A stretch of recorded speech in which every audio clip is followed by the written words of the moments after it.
હા હા, એક વાત તમને પ્રેમની કરું. અહીં દલિત સમાજ એ ઘણો છે અને બિહારમાં ગયાજીની પાસે ગહેલોર ગામમાં એક દલિત થઈ ગયો અને એને એ ગુજરી ગયો 2007માં. પણ સાહેબ, તાજમહેલની તો આખી દુનિયાને ખબર છે. તાજમહેલની બધાને ખબર છે કે તાજમહેલ પ્રેમની નિશાની છે. 22 વર્ષે તૈયાર થયો, 22,000 મજૂરોએ તૈયાર કર્યો. પણ એના કરતા વધારે હવાયું, એમાં તો પૈસા હોય તો ગમે એ કરાવી શકે.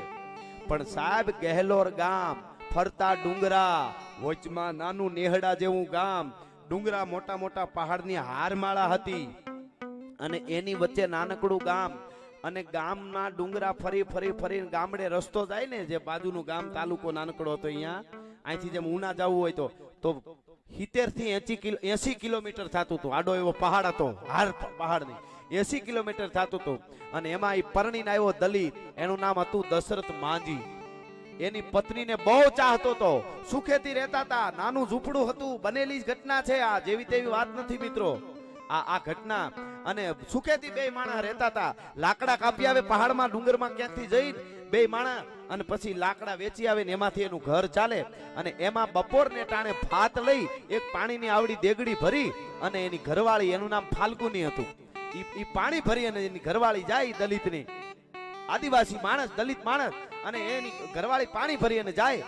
અને પોતે રાહ જોતો એટલો બે માણસને પ્રેમ, પતિ પત્નીને એકાબીજાને ભાળી. અને આંખું ઉગડે મોર કો ધ્યાન લગો, ઘન ઘોર સે દોર સે ધ્યાન લગો, નટકી દીપક ધ્યાન પતંગ લગો, પન હારી કો ધ્યાન લગો મટકી. એવો એને પ્રેમ હતો, સાચો પ્રેમ હતો બે માણસને. અને એમાં એક દી ડુંગરમાં હાલી આવતી હતી, બપોરનું ટાણું, બરાબર જેઠ મહિનાનો તડકો, વરસાદ થયો નતો, અને લપટી અને પગ લપટ્યો, દડતી દડતી પડી. બપોરના 2 વાગ્યા, 12 વાગ્યા ભાત લઈને આવી જાય. એની પત્ની 2 વાગ્યા આવી, ધીરે ધીરે ઊભી થઈને ઢળડાતી અને ભાત લઈ આવી. ઘડો ફૂટી ગયો અને આવીને રોવા માંડી, મને પડખામાં બહુ લાગી ગયું છે, મને જે દવાખાને લઈ જાઓ, નકર હું મરી જાય. અને એનો પતિ ખંભે મારી અને હાલતો થયો.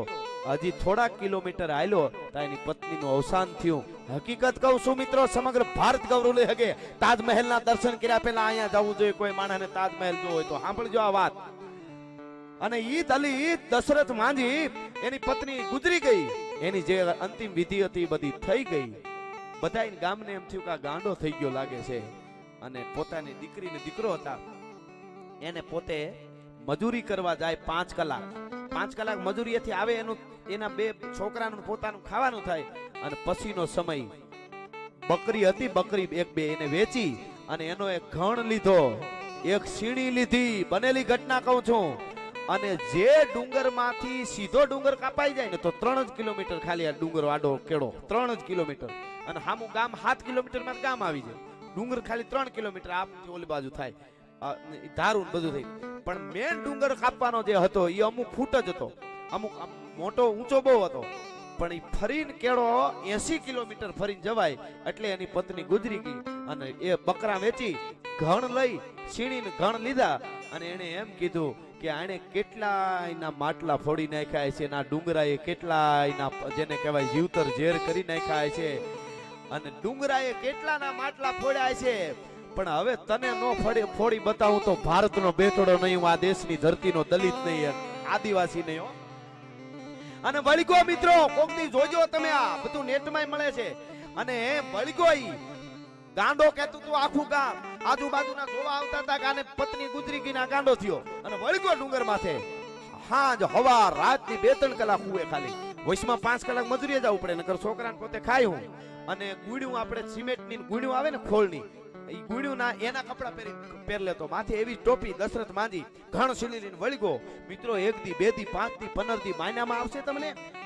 5 દી, 15 દી, વરહ, 2 વરહ, 15 વરહ મિત્રો. 22 વર્ષ ઈ માણસે ડુંગર તોડ્યો, 22 વર્ષ. અને 22 વર્ષ પૂરા થયા એટલે દશરથ માંજીએ જે ફરીને 80 કિલોમીટર પલો હતો ગહેરમાં દવાખાને જવાનો, એ 7 કિલોમીટર કરી નાખ્યો. ભલા માણસ, આજ ભારત સરકારે એને એવોર્ડ આપ્યો છે, એના સન્માનથી આ બહુ મુખ્યમંત્રી ન્યા આવ્યા. 2007માં તો ગુજરી ગયો દશરથ માંજી. પણ પ્રેમ કોને કહેવાય સાહેબ? આને પ્રેમ કહેવાય. मेरे जनाजे में सारा शहर निकला मगर वो जालिम न निकली जिसके लिए मेरा जनाजा निकला. खोटाड़ी ना नरવો ધૂપ સોને જનાજાનો દીકરો હુકામ થાસો. આને પ્રેમ કહેવાય. પતિ પત્નીનો એક દલિત દુનિયાને ઈ દશરથ માંજીએ દેખાડી દીધું પ્રેમ કોને કહેવાય સાહેબ. 7 કિલોમીટર સેટું છે અને આજુબાજુના એમ કહેવાય છે કે હવે તો ત્યાં રોડ સરકારે કરી નાખ્યો. આજુબાજુના 60 ગામને ઈ કેળો કાયમ આવે છે. ઈ જંગલમાંથી બીજે બધા પહાડો જ છે. જે 80 કિલોમીટર ફરવું પડતું હતું એ 7 કિલોમીટર થઈ ગયું. હવે તો દશરથ માંજીના નામની ગામમાં જ હોસ્પિટલ સરકારે બનાવી છે. ઈ જ ગામમાં સ્કૂલ બની, બધું થયું છે. પણ કહેવાનો મારો અર્થ એ છે કે એની હિંમત કેવડી છે. દુનિયા એને ગાંડો કહેતી હતી અને છેલ્લે એક જ ડાયલોગ એનો જીવનમાં યાદ રાખ્યા જેવો દશરથ માંજીએ કીધો કે ભગવાન કે ભરોસે મત રહેના. સાંભળજો, ભગવાનના ભરોસે નો રહેવું. કારણ કે શું ખબર કે ભગવાન આપણા ભરોસે બેઠો હોય કે આ કાંઈક કરશે.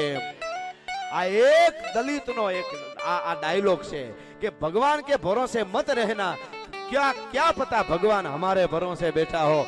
હું ખબર કે ભગવાન આપણે ભરોસે ક્યાંક બેઠો હોય. આને કહેવાય કે બધી દુનિયા તમારી છે, અમારે કાંઈ ના જોઈએ. તમારા બાગની એક જ કળી